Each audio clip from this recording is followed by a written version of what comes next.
Isang hindi magandang araw ang bumungad sa amin ni Isabel.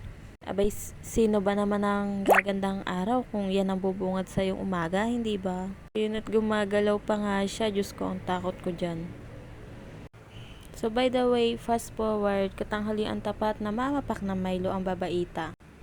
Milo is life, aba naman. At kita mo, tinernuhan ko pa yan ng Milo na mayroong yelo.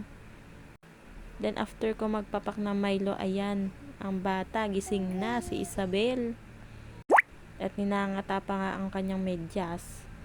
Ayan at papagulong-gulong siya, gusto kainin yung remote. Diyos kong bata ito, lahat na lang kinakain. At ayan nga, sa sobrang init nga dyan sa kwarto namin ay lumabas kami. Sakto naman dumating yung parcel ni Papa. Nagbablog nga rin si Papa at ito ang kanyang page. Pa-follow na lang rin sa kanilang page. At ang mga susunod na kuha nga ng mga video ay pangkaraniwan na namin ginagawa araw-araw. Kaya naman papatungan ko na lang ng music to.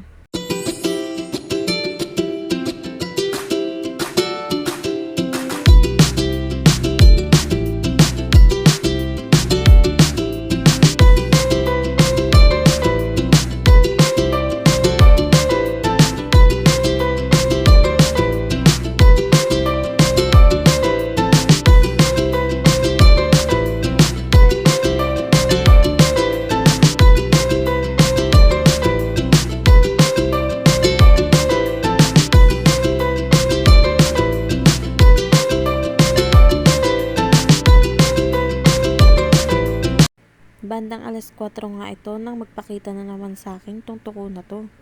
Ewan ko lang kung ako lang ba ang takot sa tuko. Agad-agad ko nga tinawag si Papa dyan para ipahuli yung tuko na yan. Ayan at pinatawag pa nga si Kuya Wawing nung maipit na niya yung tuko.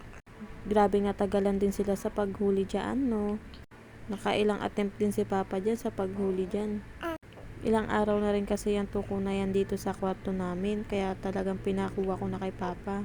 Mabuti na lang rin at may kulambo kami, kundi takot ko talaga dyan. Baka din ako nakatulog dyan sa kwarto.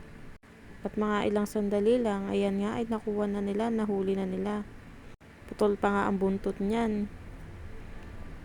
Pero maganda na rin nahuli at makakatulog na rin kami ng matiwasay. Kinagabihan naman ay ito ang inulam ko, pastil. Napakasarap nito, kahapon nga lang iyan dumating at tignan nyo naman paubos na siya sa garapon. Kalahati na lang ang natira. At hindi na nga yan inabot na kinabukasan dahil naubos na nga yan ng gabi na yan dahil inulam din ng kapatid ko at nagustuhan niya nga rin yung pastil na yan. At syempre, papartneran ko to ng Coke. Masarap kaya kumain kapag may Coke na kasabay, lalo na kung masarap ang ulam mo. At yan, pinakita ko pa nga ang plato ko dyan. Syempre, inom muna ng Coke bago sumubo para hindi mabulunan.